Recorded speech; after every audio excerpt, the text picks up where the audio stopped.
It is 10 o'clock in the morning and I have to go drink some wine. It's a hard life, guys.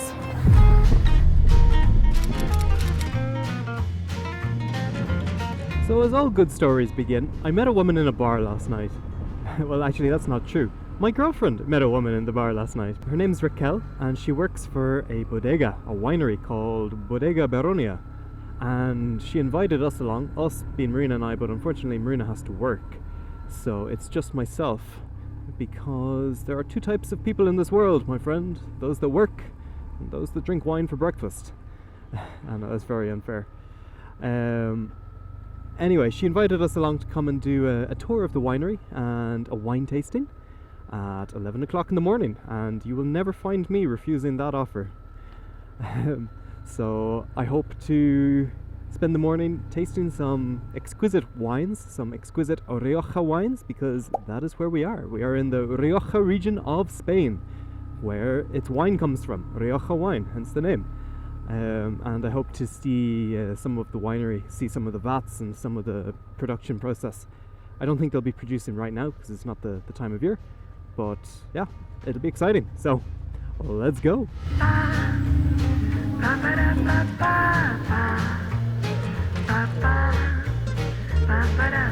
Oh, and Romanesque churches. That's another thing this region is famous for, which we'll probably do later. So, I think this is it up here.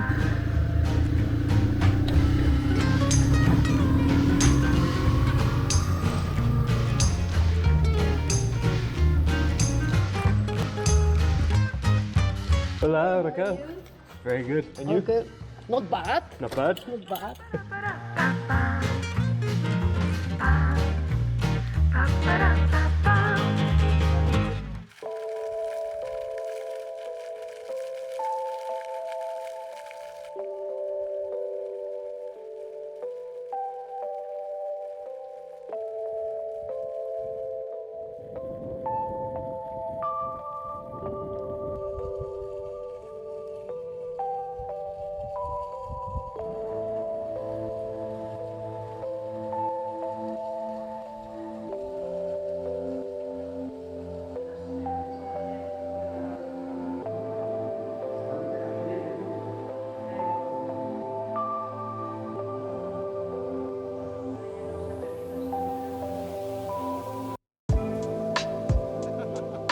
If you've never had a glass of wine for breakfast, I highly recommend you try it. And if you've never had a glass of wine for breakfast in a bodega surrounded by hundreds upon thousands of litres of the stuff, I recommend you try that even more. They've been making wine here in the Rioja for 2,000 years, but the Baronia Bodega is barely 50 years in the business, and in such a prestigious and renown-based market, they've had to fight for their corner without relying on a centuries-old name, staking their claims solely on quality and that unquantifiable personal touch, exemplified by Raquel as she guides us through the winery. Look, I know alcohol, and not just because I'm Irish. I drink it, I've made it, and though I've never been in a winery, I've been in enough breweries and distilleries for the whole inside look novelty to have long worn off. I'm only here for the wine. And besides, the process is pretty much universal. You prepare the produce, you ferment it and further distill it if you're making spirits. You age it, and then you drink it. We've been doing it for as long as civilizations existed, and whether it's beer from a bucket or priceless single cask whiskey straight from that divine distillery in the sky, it's ultimately the same stuff that's getting you drunk, and it's only as pretentious as you choose to make it. That said, I do enjoy a good wine, though of course what a good wine is differs from person to person. Me, I like to live in the present, so a good wine, within reason, is whatever I'm enjoying here and now, and this is a good wine. Arguably, as much of a work of art as the wine they produce is the physical bodega they produce it in. This prize-winning winery is one of the most sustainable in Europe, built into the landscape and covered with vegetation. It's a masterclass in low-impact architecture, or James Bond villain lair architecture. And after 3 glasses of different wines and a 90-minute tour of an underground production facility, you can certainly start to feel like a James Bond villain as you savor some tapas with your wine, gazing across the rolling vineyards. And that's an experience worth having. That was really, really enjoyable. Thank you so much, Bodegas Baronia, and to Raquel for giving us the tour, showing us around, and giving us some very tasty wines to drink, to test. Now, let's get out of here and head back to Marina and get a bite to eat. A bowl of tongues. Can't quite recommend it, but sure, when in Rome. Not that these roads lead to Rome. Around these parts, all roads lead to Santiago de Compostela and have done for the past millennia at a time when that city was second only to Rome in Western Christendom. The Camino de Santiago, a medieval pilgrimage route that for the past 20 years has been enjoying peak popularity in all its 10th century existence. And really not much has changed. Whilst these days soul-searching youths can avail of hostels and modern infrastructure to help them on their way to self-realization, in the 11th century, devout pilgrims undertaking the arduous journey were aided by purpose-built inns and hospitals, run by various religious orders who, in addition to pilgrim facilities, had their respective churches built accordingly. There's always been money in tourism, and the Camino is no exception. Originating at the height of the Crusading era, it did exactly what it was designed to do. It put the northern Spanish kingdoms on the map as an alternative to armed pilgrimage in the Levant, directing much-needed money and resources towards fighting the southern Spanish Muslim states. Castles, towns, and most importantly, churches popped up all across northern Spain, and La Rioja boasts a staggering concentration of such, all built in exemplary Romanesque style. The gargoyles of the deadly sins. 7 deadly sins. You're my deadly sin. Did you try knocking? No, that's definitely close it. Right, to the next one.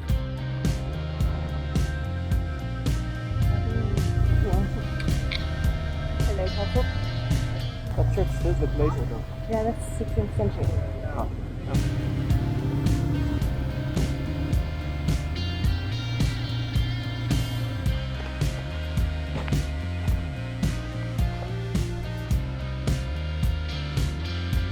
Alright, on to the next one.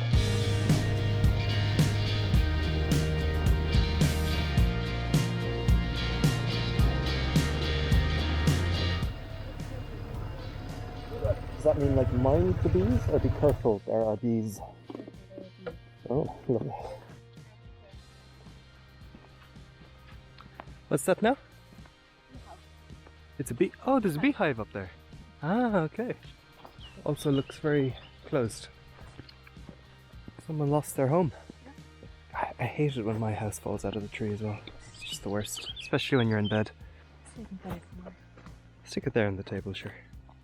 I'm sure they'll come back for it when they realise their house is gone. Okay, try one more. Try one more and then we go.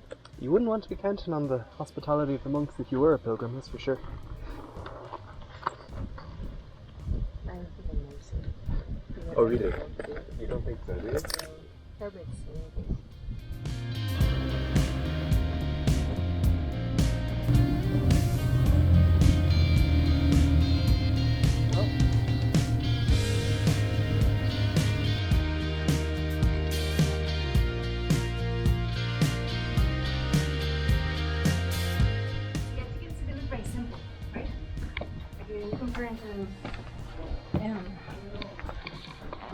Gothic style. churches. Gothic churches, yeah. Rock, yeah. They're very high into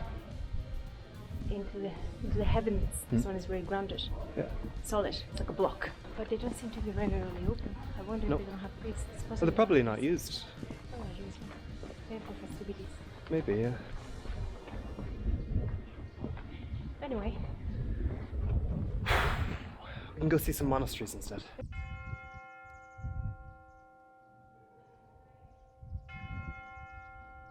Astride a white horse wielding a fiery sword, the saint charges through the battle lines, crushing the infidel neath his divine fury and might. If it hasn't become clear by now, much of the heritage of this region is inseparable from its legacy as being one of the first Christian territorial gains wrested from the Muslims of the south.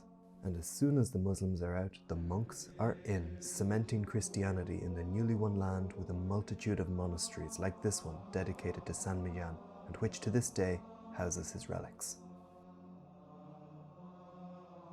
The original 11th century monastery was destroyed to allow for the construction of this 16th, 17th century behemoth, the airy cloisters of which would once have rung all day with the chants of Benedictines coming from within the spacious temple. perhaps particularly on the equinoxes when, at 6:15 in the evening, a ray of light enters through the rose window at the back of the church, passes through the circle that crowns the retrochoir, and hits the geometric centre of the church. This monastery is the centre of something else too, because 1,000 years ago, in the margins of the Latin codex he was working on, a curious 11th century monk wrote some phrases in the vernacular of the peasants of the valley, an obscure, bastardized romance that, unbeknownst to him, would one day be spoken by over 500 million people, the world's second language traced back to here, the first identifiable case of written archaic Spanish.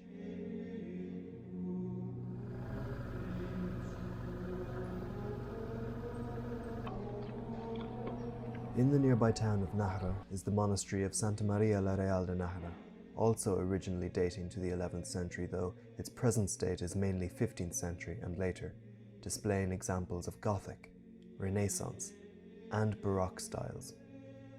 Within is a royal pantheon housing the remains of 2 dynasties of the kings of Nájera and Pamplona, their wives, and their children, those who never saw adulthood.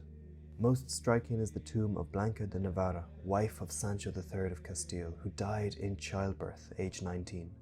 The moment of her death, frozen in time on their sarcophagus lid. The dead girl surrounded by resigned doctors and wailing family. The king, off to one side, distraught and despairing. It's a vivid and gut-wrenching scene, somehow dispelling 800 years in a shared instant of humanity. At the core of the complex is a cave wherein the Virgin appeared to Garcia Sanchez III, king of Pamplona and Nájera, who subsequently founded both this and the previous monastery of San Millán de Uso. He's buried here in the monastery he founded after successfully subduing the neighbouring Muslim Taifa of Zaragoza. He died in battle at the hands of his brother.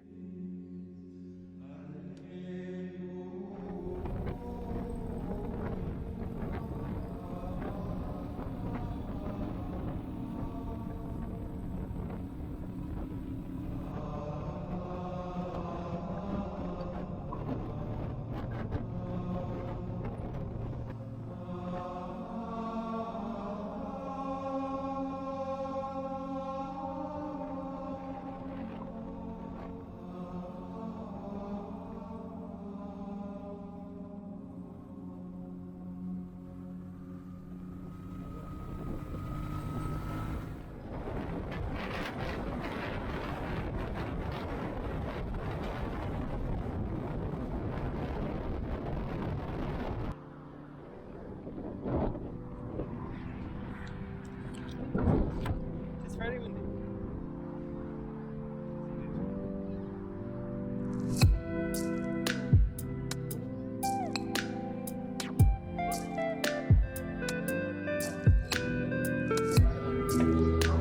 If I go in there, I'm gonna get blacker.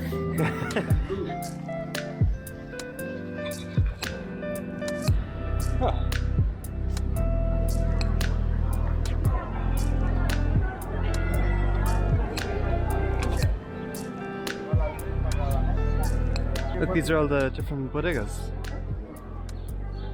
I challenge you to drink a glass of all of them. A glass of all of them. Which ones do you know? I know that we get that one. I love that. All about it. It's Roda. I know that, and López de Heredia. I don't I know know. those two. And Martín La Cuesta from here. There's more over here. Oh no, it's the. Oh yeah. There's the Macet. There's Ramon Bilbao. Yeah.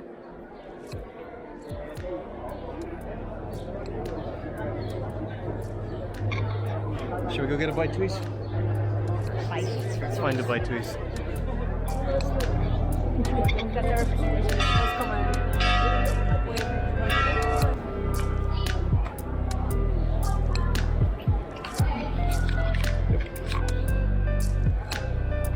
Every house is a palace. Essentially. So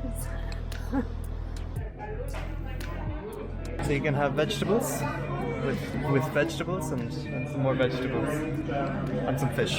Deep fried guindillas right here. That's a whole new level. I'd like to try some of those. 2 bottles of sparkling water because I still have not recovered from the wine at 10 a.m. this morning. And I have to drive anyway. So what we're going to do is, because it's a little bit touristy and a little expensive here in Auro, is we're going to go back to the town we're staying at and do our own private wine tasting there, because we are people of culture and we can't afford tourist prices in Auro. So that's what we're going to do. But first, food. So we've got some morcilla, which is actually, they make it with rice here. Which is like blood and rice. Maybe there's some meat in there too. Depends. Is there meat in your empanada? I think it's fish. Hey, fish! Hey! Marina's been struggling with the severe lack of vegetables. It's a very meat-heavy region. Yeah, deep-fried peppers. What do you call these? Piparos. Piparas. What's the difference between tapas and pinchos? I don't know. It's just Sorry. north and south. I suppose tapas are the pinchos in the south, and pinchos are the tapas in the north. Gotcha. Alright. Portions. Pinchos like something that you can put in a, usually stick it with a stick. There's not pinchos. Okay. So it's like a small Because there was like skewers in there. Yeah. Okay. Enjoy. We're gonna have a nice ride back. Mom, we might just catch the sunset.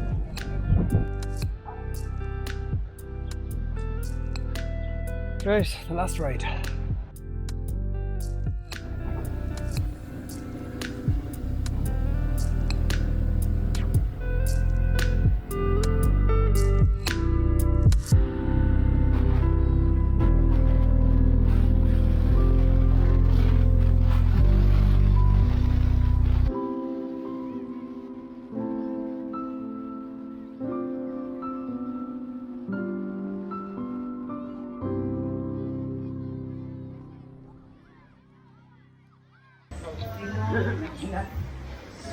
Estamos montando nuestra propia cata, como puedes ver. ¿Cómo? Estamos montando nuestra propia cata, como puedes ver.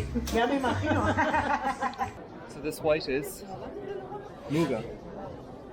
¿Es Faustino? Faustino, yes. I know that one. Palcarte. Uh-huh. Comal. Say again? Comal. Okay. Should we start with the white? Okay. Would you like to go first? Alright, go first. So this is the Muga. You're not meant to hold the glass. It's very important that you hold it from the stem. Here. Wine isn't pretentious, and neither are we. Right. Swirl, swirl, swirl. I learnt this morning. Swirl. No, swirl, not shake. Swirl, swirl. Sounds good. Alright, give me, what notes are you getting? Notes. What notes are you getting? What notes in the nose are you getting? Come on, we've got four glasses of wine to get through, Marina. Come on, let's hurry it up. What notes? It's white, really. Shh, can't say that. You gotta elaborate. Something. Grape. Make it up. It smells Make like it grape. up. Grapey. Alright. Swirl. Yeah.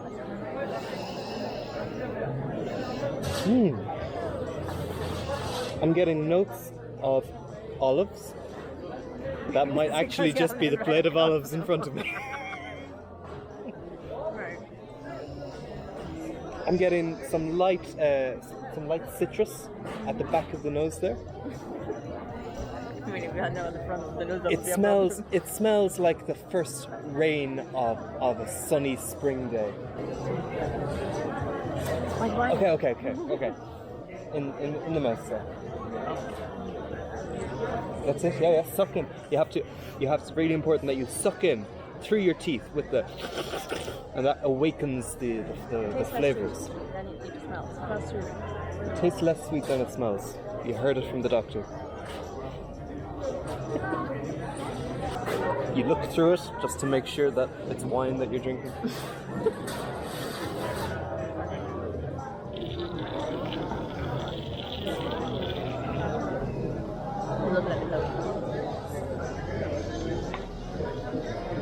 Ooh. I'm getting hints of pear, actually. A lot of pear going on there. I can see the pear. You can see the pear. See the pear. I can't. I just the fruit that came to mind. Alright, let's move on to the next one. I have to do the short names, the short name. Of course, gotta do it all.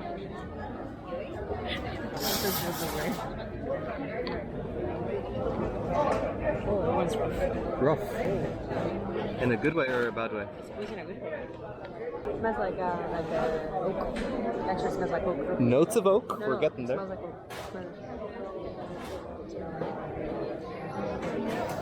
Oh wow. Notes of oak. A lot of them. Many oaks in there. Many oaks. I think aged American oak, actually. Sure. Tannins. Tannins, that's another thing that wine people say. No, they're gonna feel in your tongue now. Your tongue is gonna feel like a cat's tongue.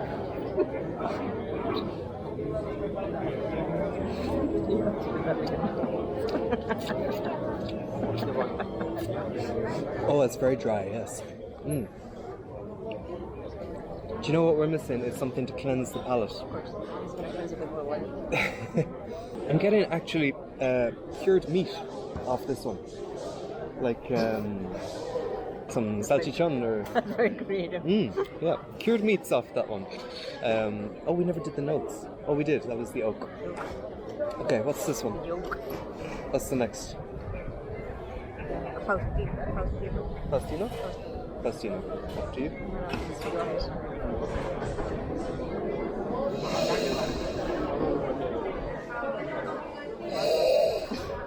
Absolutely nothing.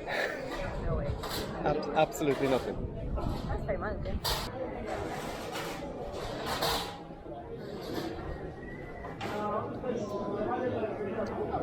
Very, very mild. Very, very, very mild and not sweet at all. That's a good breakfast wine. Very light, very friendly, sort of would go well after a coffee, actually. Yeah, I'm actually getting no notes there at all. Absolutely cannot smell a thing. It smells like an empty glass. But You have to say something. You can say that this you are really same grape. same grape. Right, you're the same one. Same person. Yeah, I'm actually kind of bland, almost boring. Yes, won't be giving that my star of approval. And finally, Yeah, that was already. this is the best. This is the best and last. That's the one that got the prize. Prize-winning wine, according to people who do wine after you. I said it on the bottle. It smells fresh. It smells like wood. It smells like wood. Smell it. So it's like a juggler.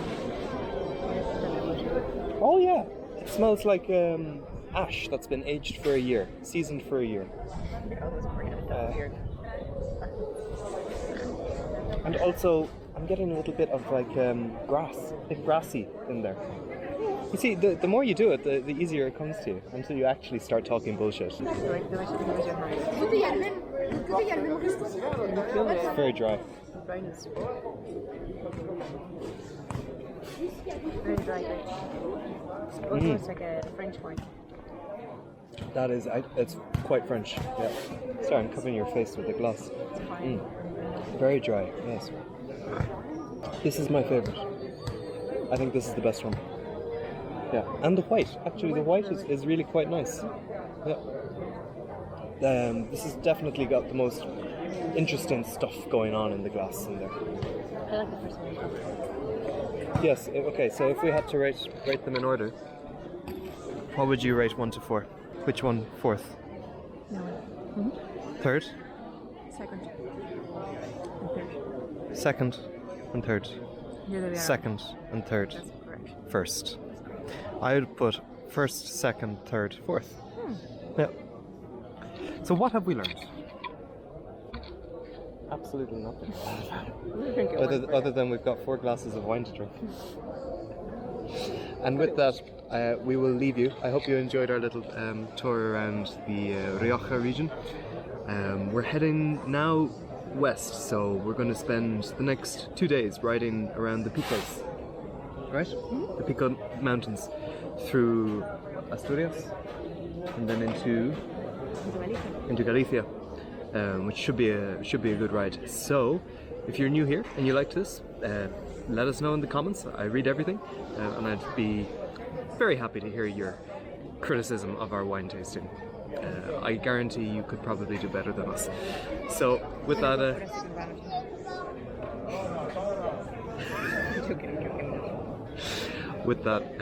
we'll see you soon. Take it easy. Bye bye.